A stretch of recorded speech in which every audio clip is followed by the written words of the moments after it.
Reporting from Washington, here's David Asman.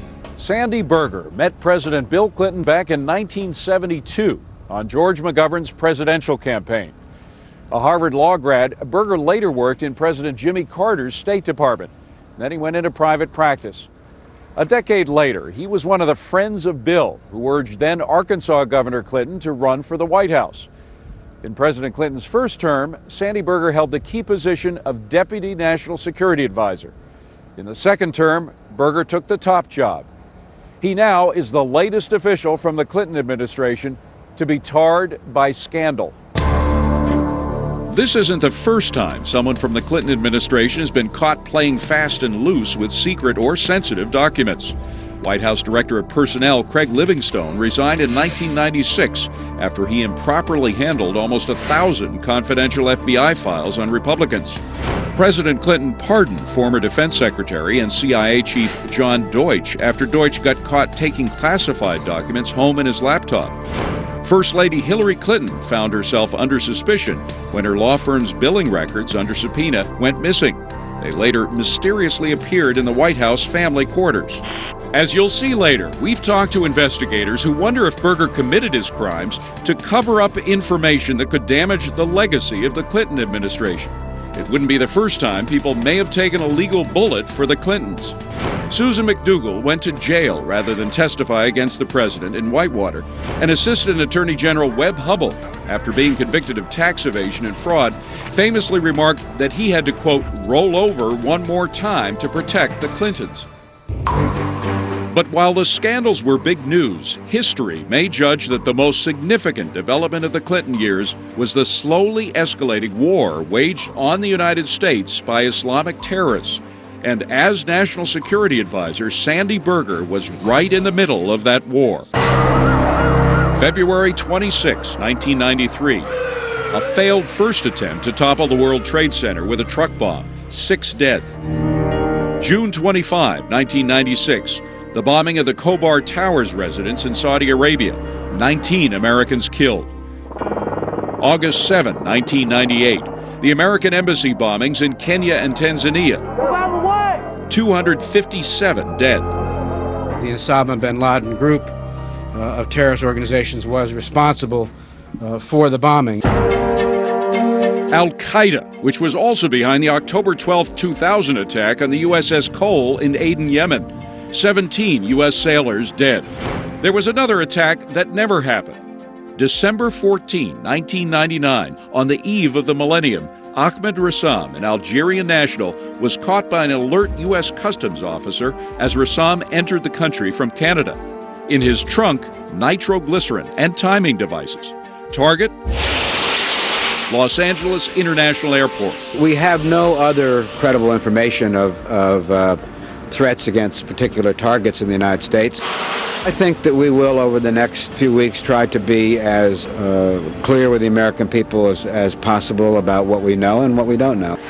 To find out what they knew and didn't know, Berger directed White House terrorism advisor Richard Clarke to draft a classified document which became known as the Millennium Alert After Action Review.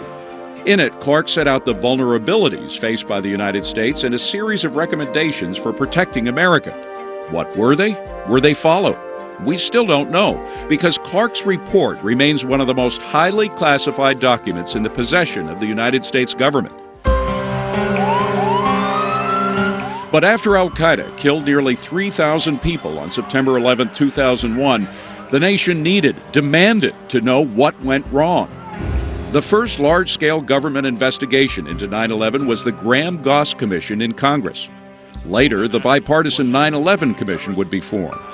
To conduct these investigations, every highly classified White House document about Osama bin Laden and Al-Qaeda had to be reviewed, but only a small number of people had the security clearance to see them.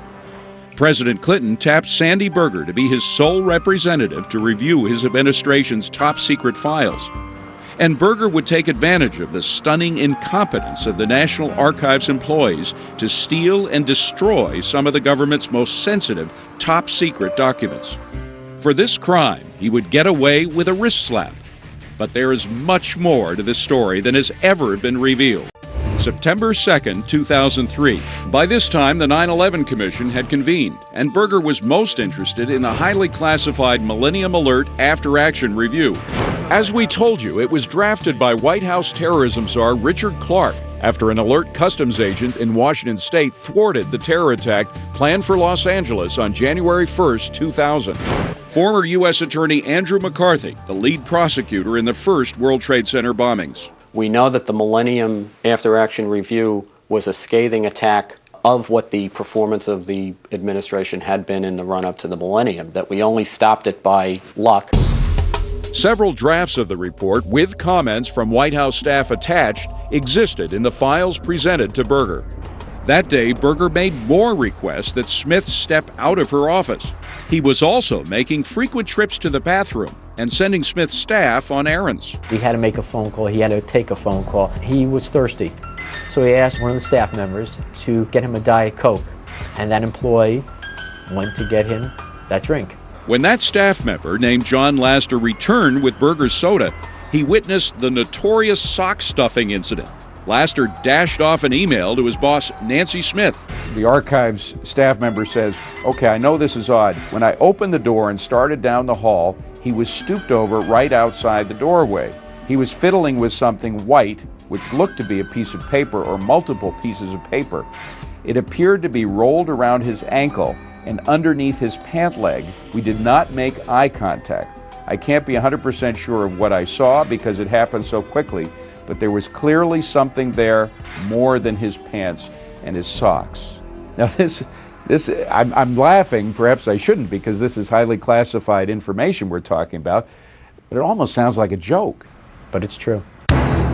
Berger says the notion that he stuffed documents in his socks is, quote, absurd and embarrassing. That he has socks that keep falling down and he was just pulling his socks up.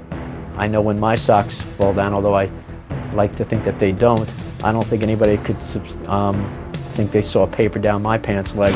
But whether in his socks or elsewhere, Berger does now admit he did indeed smuggle the highly classified Millennium After Action Review out of the archives that night, and some of his classified notes as well. Did he take more than that? Once again, we may never know, because Smith didn't confront Berger or call Brockfeld. Obviously, had we been notified on the third visit, Mr. Berger may have spent the night in jail on his fourth visit. It may well have been on the front page of papers from coast to coast.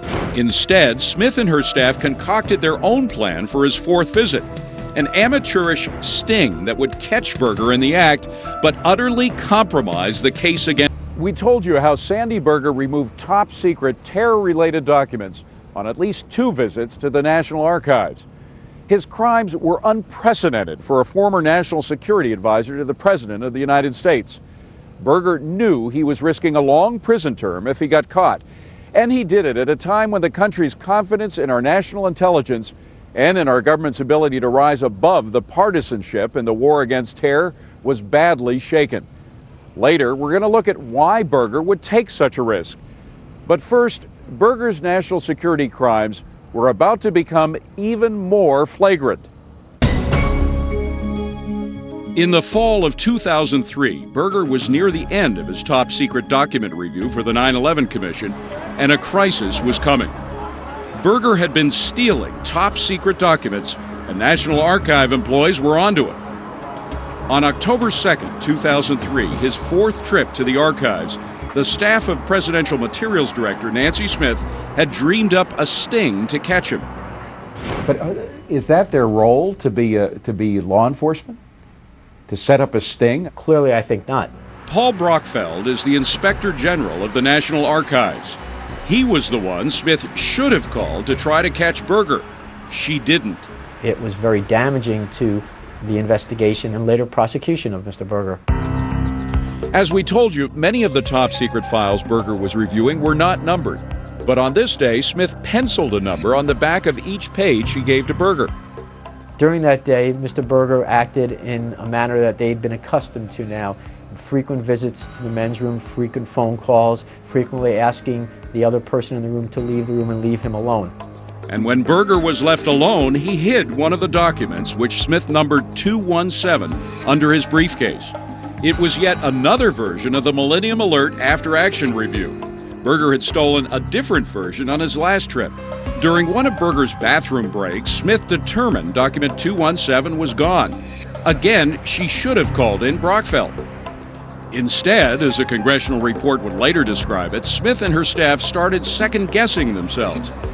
They convinced themselves they might have made a mistake, and number 217 never existed. You have the former National Security Advisor, and nobody could believe that he was taking documents. Keith Osbrook was the chief counsel for a congressional committee that would later investigate the Berger theft. And I think people just thought it was a big mistake. But the big mistake was what Smith did next. She actually printed out another copy of the document 217 and gave it back to Berger, stating that it had somehow been missing from the files. As Berger would later admit to investigators, he should have known Nancy Smith was onto him. At this point, he admitted, the bomb should have burst in the air, but obviously it did not. No, it did not. As unbelievable as it sounds, Sandy Berger then decided to steal the document Smith just gave him. In other words, to steal the same document twice. Berger then told Smith he had to make another phone call. She went out to the secretarial desk, and on the secretarial desk is a secretarial phone. She looked over and noticed the light was not on. So he wasn't using the phone? Well, she became suspicious. She opened her door and walked in, at which point he appeared to be alarmed, and as she put it, he mowed her down. But she still didn't call Brockfeld. What Berger did next wouldn't become known until much later. It shows the lengths to which Berger was willing to go as he compromised our nation's security. As Berger stepped out onto Pennsylvania Avenue, he had with him a stack of stolen documents about this thick, hidden somewhere on his body. He walked over to 9th Street. Now, at the time, the archives was undergoing renovation. There was a construction trailer right over there. According to Berger, he first looked up and down the street, then up at the windows of the archives, then over at the Justice Department across the street. Not seeing anybody, he folded up the documents and placed them underneath the trailer. Then he went back into the archives, essentially leaving top secret documents basically out in the street. By definition, those are highly classified documents that if they fell into the hands of our enemies would do damage to the national security of the country. Later, Berger retrieved the stashed documents and returned to his own office. He would later admit cutting some of them up with scissors into tiny pieces. Back at the archives, Nancy Smith and her staff waited another day to see what Berger had taken, and it was worse than they thought. In addition to document 217, they found two other versions of the Millennium Alert After Action Review were missing. These were text emails with a report attached. According to the congressional report, Smith would state, quote, "My staff and I were almost physically ill with the discovery of the missing emails." But still, they did not call law enforcement. They went to Berger himself. If you ask the guy who's stolen the documents to give them back, he might not give you back the same stuff. I would not have trusted the thief. And Berger lied, repeatedly. First, he said archive staff must have lost the papers. Then he admitted he took some home inadvertently. Then he explained that he mistakenly destroyed and discarded some of the documents. Did that not shock the people that he told? Apparently not enough to contact the Office of Inspector General. They still hadn't contacted you. No. That call would come a week later. And what did you think? God, you should have come to me quicker. We now have an individual that could have been caught with appropriate law enforcement techniques, filmed, handcuffed, etc., that the opportunity's gone. And what about the archive staff, whose many errors of judgment enabled Berger to commit the crimes and severely compromise the ability of investigators to figure out what he'd stolen and what damage it had done? Well, some received written reprimands, which we're told were later erased from their personnel files. But by the spring of 2004, with the 9/11 Commission in full swing, Brockfeld had more important things to worry about. I now have concerns that we may not have full production to the 9/11 Commission. In other words, did Berger withhold vital information from the 9/11 Commission? Welcome back to Sock, Scissors, Paper, the Sandy Berger Caper. I'm David Asman. It's October 2003, and Sandy Berger, President Clinton's national security advisor, has just been caught red-handed stealing and destroying some of America's most highly classified national security documents in the archives. Why did he do it? Risking his reputation, his career, even a long prison term. And what should his punishment be? At the time, Sandy Berger was preparing for his testimony on behalf of the Clinton administration before the 9/11 Commission. He told investigators he stole the documents so he could work on his presentation at home. But that didn't add up to National Archives Inspector General Paul Brockfeld, who referred the case to the Department of Justice. My first concern was, did Mr. Berger have access to original documents, and could he have removed additional documents?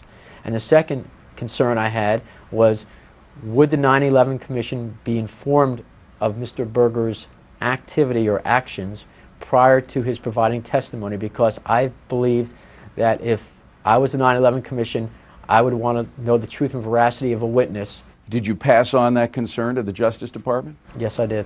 And what did they say? The Justice Department said that they would take the lead in this matter, that I trusted the Justice Department to act appropriately. Did they? To this date, I'm not quite sure what they told the 9/11 Commission. But Fox News has learned what the Justice Department told the 9/11 Commission. Zilch. That's right, for nearly 3 months after Sandy Berger was caught red-handed stealing, hiding, and then destroying highly sensitive government documents, the Justice Department told the 9/11 Commission nothing. Finally, in early January 2004, 9/11 Commission Chairman Lee Hamilton and Tom Kean were told Berger was under investigation. But the call came not from Justice, but from then White House General Counsel Alberto Gonzales. Gonzales had also been told of Berger's caper. And Gonzales reported to them that there was an investigation of Berger. Daniel Marcus was the General Counsel of the 9/11 Commission. And I don't think he gave them very much, if any, detailed information about it. According to Keynes and Hamilton's book, Gonzales told them, quote, "We should not share the news that Berger was being investigated with anyone." And so the commissioners couldn't ask Berger about the thefts, even though he would testify before them in private later in January. We went into a lot of very sensitive classified material in that interview that would not have been appropriate to discuss in a public hearing. Questions about advice to the president, questions about covert action against al-Qaeda, questions about actions taken after the attack on the USS Cole, and so on. But no questions about what Berger stole from the archives and why he stole it. Not then, and as you will see, not 3 months later, when Berger would make a public appearance before the commission. When you heard that Sandy Berger was about to give testimony in front of the 9/11 Commission, and they didn't know that he'd stolen documents, what did you think? I was upset. He wasn't the only one. Fox News has learned some Justice Department officials had been given orders to keep the 9/11 Commission informed, but they were never carried out. We were also told there was a big disagreement within Justice about how to handle the case. Brockfeld even says one DOJ lawyer actually told him that he better find a way to cover his backside because he could end up in legal trouble for not notifying the Congress or the 9/11 Commission himself. It all hit me. What did you do? I asked them, I said, can you give me a letter? I think I almost called it a letter of inoculation. Can you document that you requested me not to notify Congress? And I got an affirmative. And did you ever get that letter? No, sir. Sounds like they want to leave you out there hanging a little bit. I won't respond to that. It was supposed to be a blue-ribbon bipartisan panel investigating what led up to the worst attack on American soil. The 9/11 Commission was established in 2002. America was relying on it to find out what went wrong and what we needed to do to prevent being hit again. But by the spring of 2004, the 9/11 Commission would devolve into partisan finger-pointing that threatened to undermine any report it would issue. Your government failed you. The August 6 PDB warned against possible attacks. There were issues inside the United States. Those entrusted with protecting you failed you. I ask you whether you recall the title of that PDB. Bin Laden determined to attack inside the United States. And I failed you. I would like to finish my point here. I didn't know there Given was a that point. you asked me whether The commission was rapidly losing credibility. One could only imagine how bad it would get if the country were additionally to find out that President Clinton's national security advisor and his administration's point man in the investigation had been stealing top-secret terror documents from the National Archives. Instead, Commissioner Fred Fielding praised the Clinton administration for thwarting the Millennium bombing plot and cited the after-action review that Berger fixated on at the National Archives. We're studying an event that is a colossal and tragic failure of our system. And there was one bright light as we're looking through this, and that was the Millennium Plot.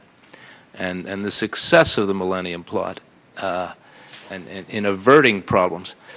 And as I understand, there was commissioned and presented in March of 2000 an after-action report on that. I requested the after-action report. There were 29 recommendations. They basically were accepted, subject in some cases to funding. Now, some of those recommendations were implemented. As we learned since 9/11, some of them were not. Consider the bizarre nature of that exchange. Fielding is taking testimony from Berger about a key event based on a document, several versions of which Berger had stolen from the archives and destroyed. But there were no questions about what Berger did. But I too have a duty today. I've sworn to tell the whole truth. Bush Attorney General John Ashcroft would later testify that the Millennium bomb plot was really foiled by luck, not by any Clinton administration counterterrorism policy. It is clear from the review that actions taken in the Millennium period should not be the operating model for the U.S. government. Could there have been anything more to the story? Was there anything on those documents, an email or a handwritten note perhaps, stolen by Berger that the commission needed to see?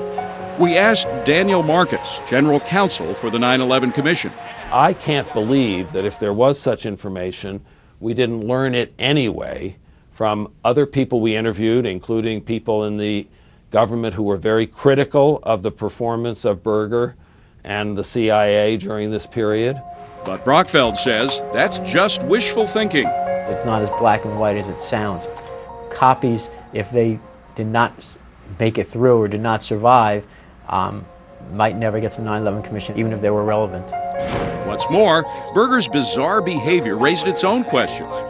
All the while, the commission was left in the dark, and so were the American people. Until news of the investigation leaked in July 2004, just days before the publication of the 9/11 Commission's final report. As if on cue, the Clinton spin machine sprang to Berger's defense. The theme? Sandy Berger was an earnest but sloppy public servant who never could keep his papers in order.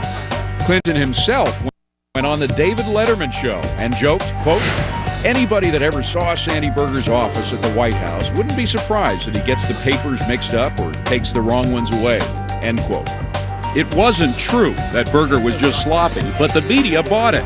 And what Berger said in his own defense was a flat-out lie. I made an honest mistake. It is one that I deeply regret. 9 months later, on April 1st, 2005, Berger struck a misdemeanor plea deal in which he admitted to illegally removing classified documents from the National Archives. For the 9/11 Commission's counsel, Daniel Marcus, it was no April Fool's. I now understand it's a more serious matter than I first understood. Shredding yes, classified that's documents. correct, which we did not know at that in the spring or summer of 2004 when we issued our report. Under his plea agreement, Berger would serve no jail time and would only have to pay a $10,000 fine, perform 100 hours of community service, and he'd lose his security clearance, though he can reapply for it in 3 years. It was a deal that struck many people as extraordinarily lenient. U.S. Magistrate Deborah Robinson was outraged by the plea bargain. She even bumped up the fine to $50,000. But Noel Hillman, then chief of the Justice Department's Public Integrity Section, justified the plea bargain because he said, quote, "Nothing was lost to the public or the process as a result of Berger's crimes." A congressional investigation would later dismiss Hillman's statement as, quote, "incomplete and misleading." 9 months after the Berger plea, President Bush appointed Hillman to the federal district court. We had a lot of questions for the Department of Justice. Why didn't its lawyers inform the 9/11 Commission of the extent of Berger's crimes? Who was calling the shots? Was it the career prosecutors? Or did the Bush administration call DOJ to get them to put a lid on the case? Details of Berger's crimes could have severely undermined the credibility of the 9/11 Commission's investigations. Did that play into how the case was prosecuted? Why did Justice largely take Berger's word for what he had done? Did they investigate whether someone, maybe from the Clinton administration, had pressured Berger into stealing and then destroying those secret files? Mostly, though, we wanted to know why the slap on the wrist for Berger, when so many other public officials have gone to jail for arguably lesser crimes. But the Justice Department would not talk to us. There's no way that anybody would get the same deal that he got. I mean, it's just for an offense that was this serious, to have it treated as frivolously as it was treated is really shocking. Andrew McCarthy is a former Justice Department prosecutor who made a name for himself by convicting the first World Trade Center bombers in 1993. I take no joy in saying this because I'm an old Justice Department guy and I admire the Justice Department greatly, but it's inexplicable the way this case was handled. How do they handle it? He ends up getting, the sweetheart deal of all time. This is a felony in your mind. Oh, beyond question, and probably more than one. So why does McCarthy think justice went wobbly on Berger? Beats him. Well, we could speculate all day. My point is that the Justice Department actually feeds into the frenzy by the fact that they don't tell us enough about the case. We're talking about former National Security Advisor of the United States of America coming to the National Archives, stealing documents. We also know that he is the only person that had access to his original records. I'll spend the rest of my life going to bed at night wondering, did he take more? The American people should go to bed every night wondering if he took more. We'll never know. Only Sandy Berger knows. Throughout this hour, we've raised a lot of questions that we've not been able to resolve. As you've seen, many people who looked into this case think the official explanation for the Sandy Berger caper just doesn't add up. We've requested interviews from Nancy Smith and members of her staff, but the National Archives turned us down. They say the matter's over. The Department of Justice turned us down too. We also repeatedly asked Sandy Berger for an interview, but received only a letter from his attorney, Lanny Breuer. Breuer said Berger, quote, made some mistakes in his efforts to prepare thoroughly for the 9/11 Commission and has moved on with his life and his career. Breuer added, quote, it's unfortunate that Fox is rehashing this case, but a U.S. congressman wants answers too. He says the nation needs them. It baffles me. Why not just close this chapter of history? Republican Congressman Tom Davis of Virginia is dumbfounded by the Sandy Berger case. This will forever taint the 9/11 Commission's final report because we don't know that there could have been missing documents in there that could have been, if not incriminating, could have changed the perspective of that whole commission by what might have been taken out of there. Are you convinced that Sandy Berger was acting alone? No, I'm not convinced that he was acting alone. They could have well said, Sandy, do you remember that document way back that I wrote to you or that so-and-so wrote? We can't get this into the record. This is going to make us look terrible. Until the Democrats took over Congress in January, Davis was the chairman of the Committee on Oversight and Government Reform, which investigated the Berger thefts. The Democrats could have blocked the publication of Davis's report, but they didn't. The report came out on January 9th, and that's when the American public learned the full extent of Berger's crimes and the lengths he went to commit them. What does it add up to? It adds up to a huge cover-up, and we just don't know what's being covered up. That cover-up, Davis says, is being engineered by, of all places, the Bush Department of Justice. He doesn't know why, but he's concerned. The alarming thing to me is the fact that the Justice Department, in my opinion, just didn't do their job and misled the 9/11 Commission report. That alone, I think, should alarm all of us. But Justice has flat out said that no information had been denied the 9/11 investigators. Why did the Justice Department make that statement? It was a gross exaggeration of the facts at the time. I don't know why. You'll have to ask them. But the Justice Department is sticking to its guns. It sent the committee a letter saying that it, quote, has no evidence indicating that Mr. Berger took any documents other than the 5 referenced in the plea agreement, or that the 9/11 Commission may have been deprived of the information necessary to render its final report. But Davis says there's a simple way to get to the bottom of this mystery. You put him on a lie detector test. He said, I didn't take anything. He passes the lie detector test. I think that's dispositive. It's pretty easy. And as it happens, Berger is supposed to submit to a polygraph as a condition of his plea deal. The problem is that DOJ never made him take it. It's not just unbelievable why they wouldn't have gone through that simple measure. So we thought, well, they need to be reminded that they have this tool in their toolbox. So we put together a letter signed by a number of other members of this committee requesting the Justice Department to follow through on the plea bargain. And the response? No, they gave us the finger, basically. Gave them the finger in writing. The DOJ said it won't administer a polygraph examination of Berger. And, quote, the department is aware of no new facts regarding the law enforcement aspects of this investigation to suggest that it should revisit that judgment, end quote. Former federal prosecutor Andrew McCarthy. I think it's appalling. You don't take the criminal's word for what he's done, the full extent of what he's done, and why he's done it. And that's the key question, says Paul Brockfeld, the man who first investigated the case and then challenged the Justice Department. He says what we don't know can hurt us. If you knew that he didn't take anything else, you could live with that. If you knew he did take something else, you could factor in maybe what he might have taken. If it's always going to be a gray haze, did he or didn't he? What could he have taken? And you'll never know. Kind of bothers you more, doesn't it? You'll never know. There could be one more twist to this story. Remember, Sandy Berger's plea deal took away his security clearance, but only for 3 years. That paves the way, in theory, for his return to the White House in the event a Democrat wins the presidency in 2008. That's our show. I'm David Asman. If you want to know more about this topic, log on to foxnews.com.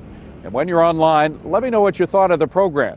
The email address is fncspecials@foxnews.com. Thanks for watching.